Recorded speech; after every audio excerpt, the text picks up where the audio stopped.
waliwo issue gye wataddeko hand kwendabye number 2 kuli save my vibe. Save my vibe, yes. Yes, njagala elaborating about it mu Luganda. Yes, n'ensonga lwaki abantu abo tebaze kubanga ebintu bya Twitter, ebintu bya social media nga bya Luzungu tebabitegeera bulungi. Yes.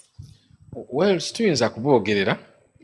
Gwen, you come, this is your territory. Tuyinza kuboogerera naye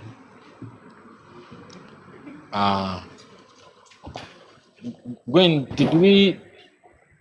did we have the chat with Lil Pazzo and Gravity before Christmas? Was it before Christmas? So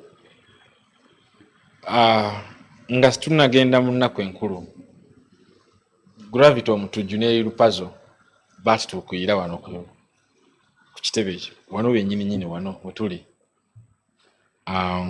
nga balina okwemulugunya ku buyinza UCC, Uganda Communications Commission, bwe yali ekozesezza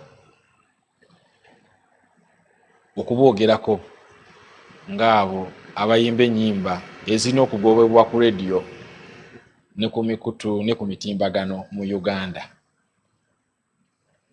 nga bala kumanya oba kiri mu mateeka oba baasukka ku buyinza bwe balina mu mateeka. Naye lwakuba nti twali tugenda mu nnaku nkulu Muganda ne Ssekukkulu, twabagamba tujja bayita mu mwaka ompya nga tumaze okukola investigations, tubawe matokeyo ebivudde mu kulondoola ensonga eno. Tubadde beetegefu okugibawa leero naye kirabika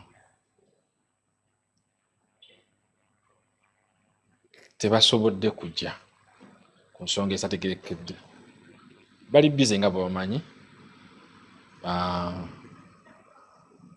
N'ekirala staff waffe abadde ntaki naye yafiiriddwa, so tulina essuubi ti mu wiiki ezijja tujja bakyaza musobole okubawulira nga beeyogerera mu lulimi lwe basobola okwogera buzibu ki bwe basanga mu mirimu gyabwe na buyambi oba buweereza bwa kika ki bwe bandiyagadde mu kitongole kigatta bannamateeka, kubanga twagala okubakakasa saabo bokka n'abayimbi bonna n'abalala bonna abakozesa ebitone nti tobonaabona wekka.